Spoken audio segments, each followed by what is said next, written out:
create software and applications for various industries above it. If you look at most of the technology companies today, some of it could be in social media, some of it could be in e-commerce, some of it could be in information search, and these are all amazing technology companies whose business models are something else. Our business model is purely technology. Now, the way that AI works and our technology works is that in the final analysis, the technology platform is built in layers, and that's one of the reasons why we think of it as a platform. You're standing on top of it. An application or an industry stands on top of that platform. That platform starts with energy on the bottom. One of the reasons why this administration has made such a huge difference right away is this pro-energy growth initiative. Its attitude about energy is that if we don't have energy, we can't enable this new industry to thrive. It is absolutely true. So layer one is energy. Layer two are essentially the chips and systems, but the chips. That's where Nvidia comes in. Layer three is a whole bunch of software, and we build a whole bunch of software on top of our chips. And we're well known for this piece of software called CUDA, but there's hundreds of different pieces of software that we create that enables people to do AI for different fields of science or language or images or whatever it happens to be, robotics and manufacturing and such. But that third layer is called infrastructure, basically software. Now, people historically have thought of infrastructure really as cloud. But increasingly, it's really important to realize that infrastructure includes land, power, shell, because these are, and I'll speak about this in a second, that this industry spawned another industry altogether, and I'll come back to that. But the third layer is basically infrastructure, and that infrastructure includes financial services because it takes an enormous amount of capital to do what we do, and historically all of that software. The layer above that, and this is where people largely focus on when they talk about AI, which is the AI models. This is the revolutionary, of course, ChatGPT, incredible work that Anthropic does with Claude, and Google does with Gemini, and what XAI does with Grok. But the important thing to realize, those are 4 of the 1.5 million AI models in the world. AI is not just intelligence that understands English or language, but it's AI that understands genes, proteins, chemicals, the laws of physics, AI that understands quantum, AI that understands physical articulation, otherwise known as robotics, AI that understands patterns across long sequence of time, financial services, AI that understands longitudinally across multiple modalities, healthcare. And so AI has all of these different reaches and domains. We talk about this one area. We just have to be very careful to understand that AI spans basically every form of information across every field of science, across every single industry. 1.5 million AIs around the world. On top of that are all the applications. And we never should forget that in the final analysis, these AI models are technologies, but technologies are about enabling application and use. Whether you're in healthcare, you could be in entertainment, manufacturing, self-driving cars, transportation. Each one of these industries have AIs that deeply affect them, and these are the 5-layer stack. Nvidia is at the lower level, the platform level. The reason why we say that we're an AI company that works with every single AI company in the world is because we're the platform by which we are able to work with all of these technology companies and all these application companies across all these industries. And so that is a platform that we created. The moat that people describe, not so much a moat, but basically the language by which all of these different applications and these different technologies speak to us is an architecture we invented 25 years ago called CUDA. And on top of that CUDA library is a whole bunch of algorithms that we invented over the years, and that is basically NVIDIA's platform. In the end, we don't build self-driving cars, but we work with every single self-driving car company in the world. In the end, we don't discover drugs, but we just have we work with every single drug discovery company in the world. We're the platform by which they build their things. We're a platform company. I think I had a half a dozen young kids come up to me today saying Nvidia gave them a better gaming experience. I mean, all your before we invented the AI industry, the first industry we created is the modern gaming industry. Yeah. You don't know this. I'm very proud of this. Nvidia is the world's largest gaming platform. Yeah, and you probably didn't know that. That's how most of the kids were talking to me about that today. I want to see them. 300 million active users. Yeah. 100 million of them, Nintendo Switch. Yeah, Nvidia's in that.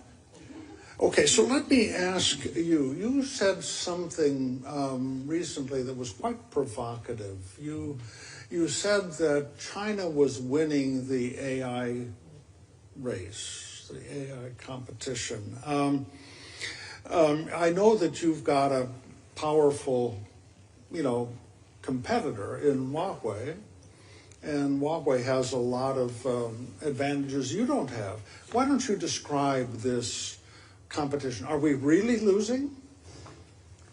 It was a very good headline. It was a great headline, yeah. And apparently caught up a lot of attention. As you know, with headlines, the disclaimer part, the foundation part, was left out of the headline. But the way to think about that is that, let me just handicap it right now.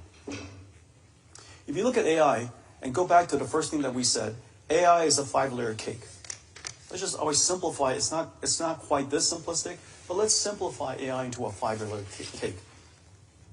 Energy, chips, infrastructure, models, and applications. Okay, and let's handicap it across from bottom to top. At the lowest level, energy. China has twice the amount of energy we have as a nation. I want to ask about that. Twice as much energy as we have as a nation, and our economy is larger than theirs. Makes no sense to me. We also know that one of the most important initiatives, one of the most important policies of this administration, and it was the first thing that President Trump said to me when we met, is, listen, we need to reindustrialize America. We need to onshore manufacturing again. We need to help America make things again. It's going to create jobs.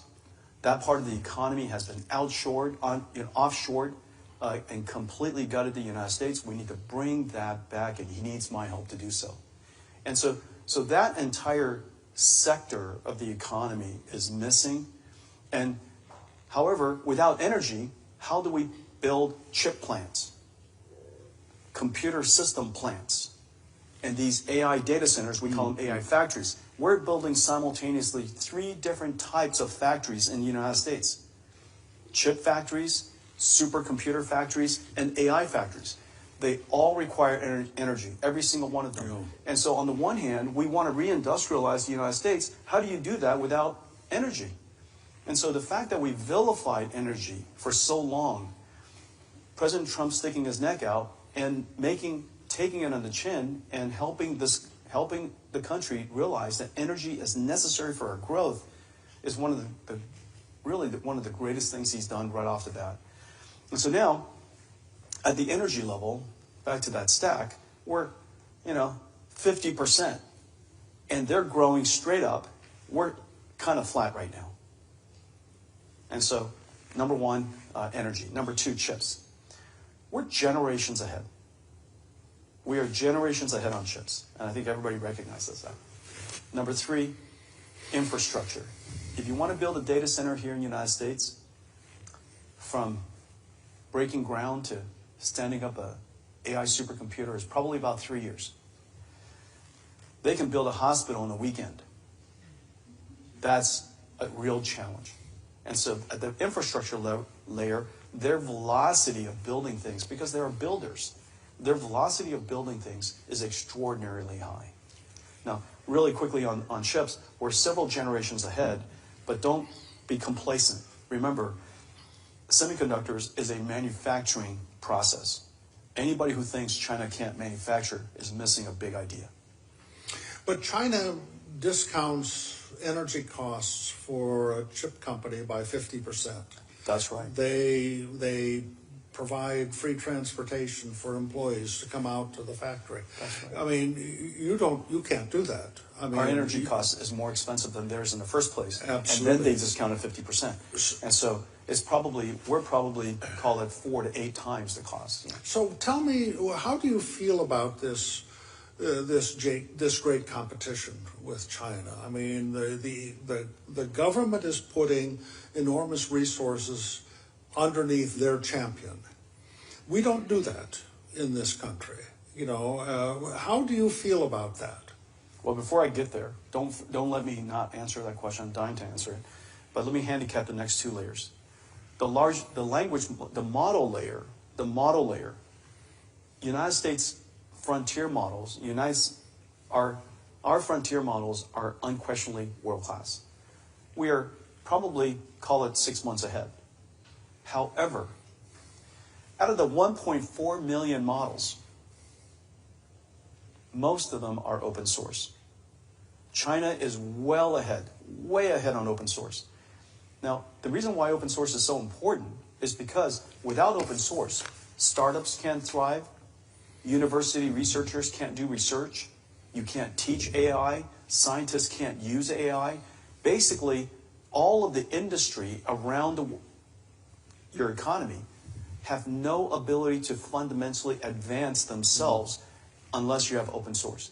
Without Linux, where would we be? Without Kubernetes, without PyTorch, all of these different types of technologies that made AI thrive are all open source. They are well ahead of us on open source. And then the layer above that, applications. If you were to do a poll of their society and ours, and you ask them, is AI likely to do more good than harm? They're going to say, in their case, 80% would say AI will do more good than harm. In our case, it'd be the other way around. And so that tells you something that's very, very important. Socially, we need to be careful not to describe AI in these science fiction movie ways of describing AI and causing people so much concern. We want to be concerned, but we also want to be practical. AI is about automation. And that area, I think that we need to be careful not to fall behind in the application and the diffusion of AI, because in the end, whoever applies the technology first and most wins that industrial revolution. As you know, electricity was invented in the UK, but the United States applied it faster, more broadly, and as a result, look where we are. And so we have to be a little mindful. And so anyways, I just handicapped that stack. Okay, and I don't think it's important when you're looking at AI not to see it as a holistic thing. It's really not about ChatGPT versus DeepSeek. You have to look at it across all of the stacks and across all of the industries. Does that make sense? It's a little bit more complicated than one simple answer. But do you feel you have a level playing field up against China putting their resources under Huawei?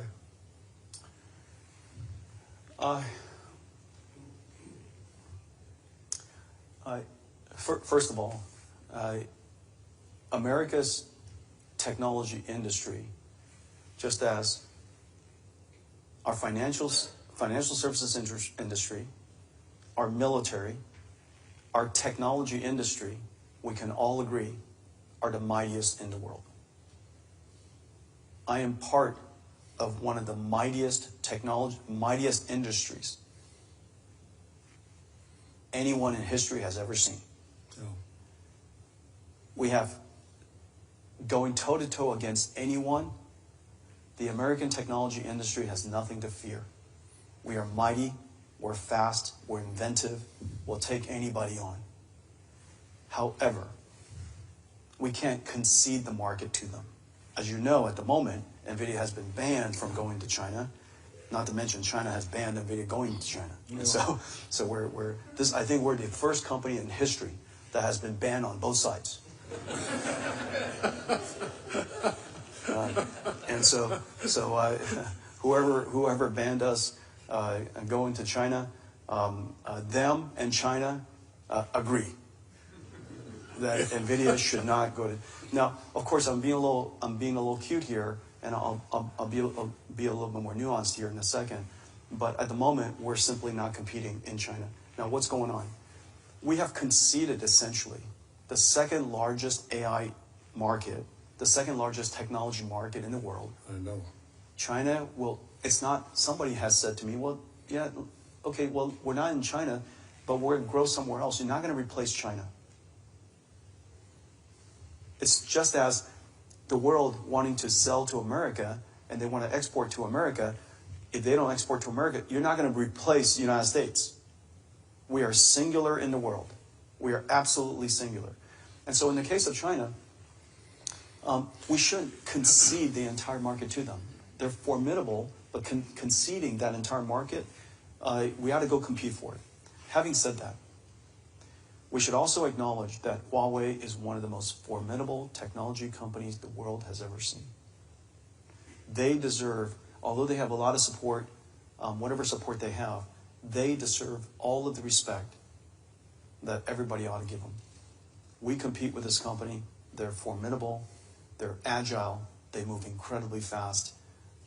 We said if the United States was not in China, China's AI industry would be set back. Yeah. Absolutely has not happened. As a result, their semiconductor industry has double. You know, the semiconductor industry in the West, around the world, is growing at 20-30% per year. Growing 20-30% per year compounded versus doubling every year compounded doesn't take long to catch up. But, you know, they're starting on second base and we're just going up to the batter's box. You know, they've got a real advantage. And that means we need to think about this. Can I ask you, we, at the G20 summit, Li Keqiang, you know, the premier was there, and he was offering opportunities for countries to be participants with China on AI. And we didn't even send a delegation. It doesn't feel like we're in the game. They're smart about technology proliferation. Yeah. If we use 5G as an example, they realize 5G is technology that's also a platform, because on top of 5G, you build all kinds of services on top of it. Well, if you get there first, wherever you get first, if you get there first, just as Nvidia, I was there 25 years first. And so I had, you know, for a long time, nobody paid me any never mind. So I had lots and lots of time to build up all these ecosystems and applications and relationships and ecosystems. And Yeah. I connected all this stuff together in all these different fields of industry. I had 25 years to do it. In the case of Huawei with 5G, they were completely, through policy, completely isolated, people thought, in China. So they had 1 billion phone users all to themselves. It gave them the opportunity to grow scale. They exported the technology to all of the countries of Belt and Road, and now there's AI Belt and Road.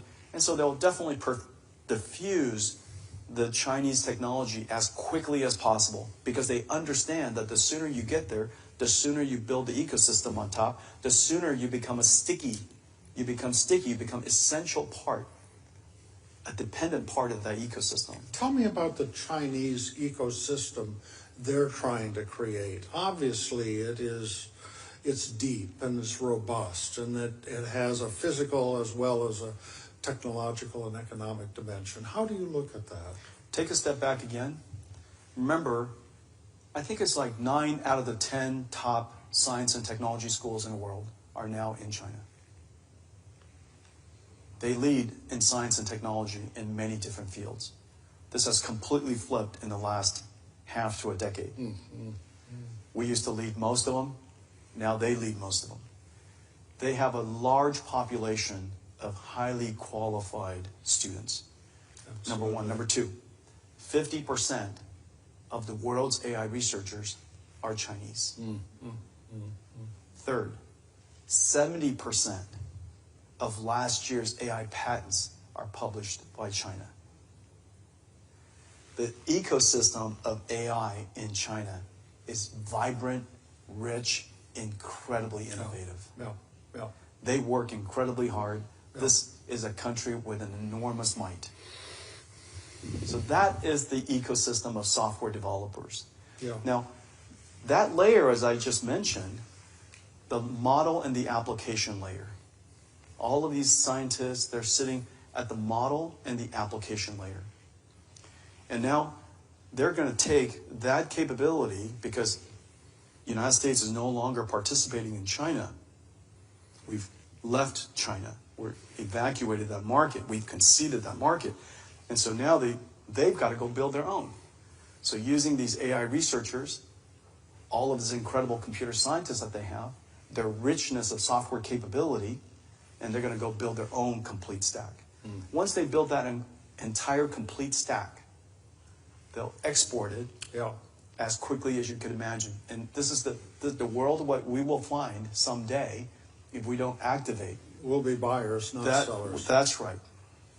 Let me ask you now, you're in Washington, D.C. I know you don't look forward to those opportunities, but we're... it's my only opportunity to wear a suit. And a tie.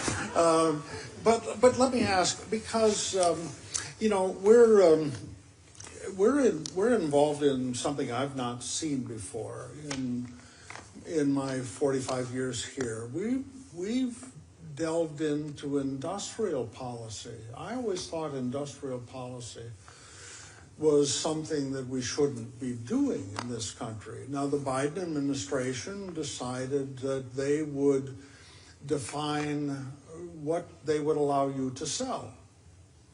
And they have this thing that they call diffusion that they were trying to manage. Now you get the Trump administration. They don't have that, but they want a golden share, and they want a % of the cut, on how you're doing business. Tell me about how you look at this industrial policy that we have in Washington.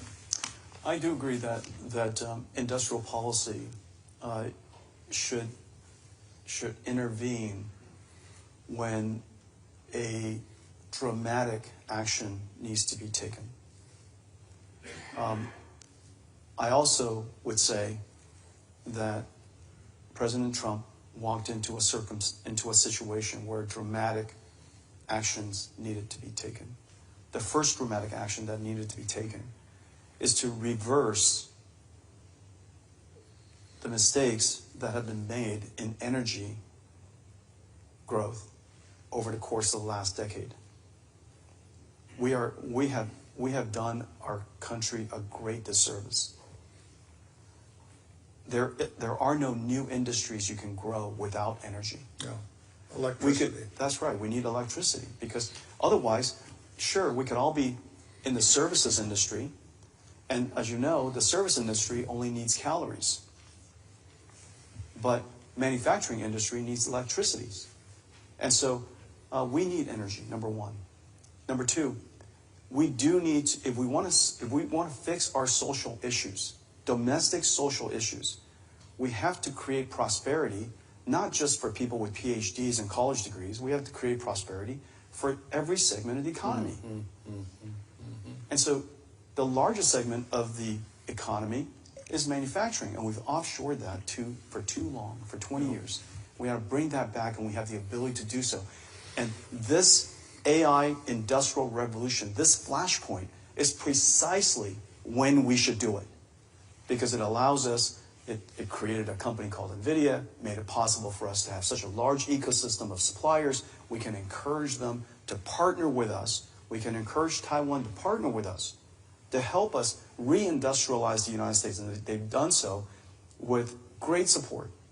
Taiwan really needs to have some acknowledgement for the incredible effort that they're putting in place to help us reindustrialize the United States. If not for the work that they're doing, the work that Nvidia has done in Arizona wouldn't have made the progress it has. Yeah. I recently gave a congratulations speech at TSMC in Arizona, and when I looked out into the audience, it was 2/3 Taiwanese and 1/3 American. Arizona is practically, well, the quality of Taiwanese food in Arizona, let me just put it that way. the quality of Taiwanese food in Arizona has increased tremendously. Okay, you want to get a bowl of beef noodle soup, you're gonna do just fine. But all these young families from Taiwan came to help us stand up our factories, and so we should acknowledge that. And South Korea helping us stand up our memory manufacturing, we should acknowledge that. The companies Foxconn, Wistron, Amcor, Spill helping us set up systems manufacturing. They came from Taiwan. Really important. And so one, if not for the fact, the second industrial policy is to re-industrialize the United States. That, I think, is a fantastic initiative. And I'm all behind that. I was probably the first CEO to jump behind that and take advantage of Nvidia's capabilities and this flashpoint of AI industrial revolution to help bring all of that supply chain. I committed to my customers, my partners, that we're going to build in this administration within President Trump's term $500 billion of AI supercomputers. And so that's the second part: energy growth, reindustrializing the United States. The third part that I think required a fair amount of discussion to help policymakers understand that technology leadership, American technology leadership, and American national security goes hand in hand. Our nation's extraordinary technology industry is part of our national security. The fact that we have our technology all over the world, that the world relies on to build their industries, their ecosystem, their economies, is an advantage for the United States. It's a strength of the United States.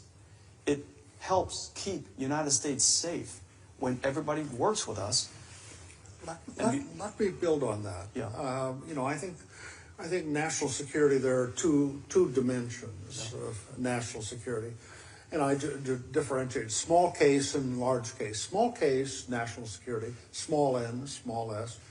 I think that's, aircraft carriers and bombers and divisions and training programs. Capital national security, NS, is the dynamism of your economy, the productivity of your industry, the creativity of your ideas industry, the sense of fairness in your judicial system. You are here, you benefit from that larger case, but you're building that larger national security industry. Tell us how you think about your role on national security. Number one, Nvidia was birthed in the United States. We are a proud American company. We're inventive, we're vibrant, we're at the center of the single most important industrial revolution in human history. This is an industrial revolution in every single way as important as electricity. No. We are going to impact every single industry, every single company. Every country will build it. Every company will use it. We export American technology wherever the United States would like us to export the American technology. This is an extraordinary opportunity for us to make a substantial contribution to our national security. We also know that national security and economic security and economic prosperity go hand in hand.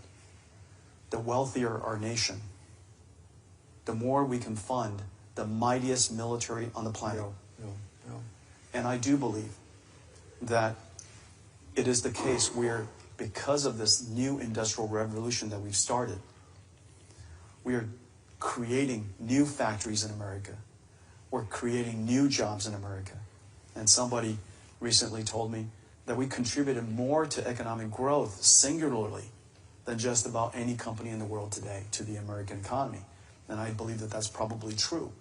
And the reason for that is Nvidia is a multi-$100 billion company supporting multi-$100 billion companies going after trillion dollars of industry. And so the economic prosperity, the technology leadership, unquestionable. The economic prosperity that we can contribute to, unquestionable. Now the question then becomes, how do we think through the diffusion of, the export of, the proliferation of American technologies and standards? We should, of course, number one, safeguard our national security, the little n, little s, to ensure that adversaries don't have access to sensitive technology or advanced technology that we don't need them to have access to. Right. We should, number two, ensure that American companies, American technology companies, through partnership with us, have the benefit of the best and first.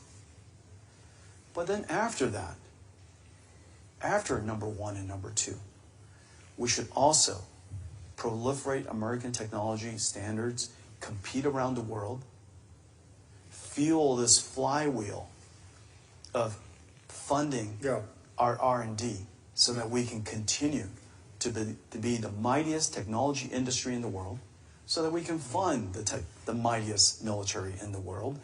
And all of that, I think, goes hand in hand. Several times, Chairman Huang, you've talked about energy as being a pacing problem here. We, when we invented LED lighting, we just lost the demand signal, and half of our electricity grid is merchant supplier, and so they don't buy ahead of need.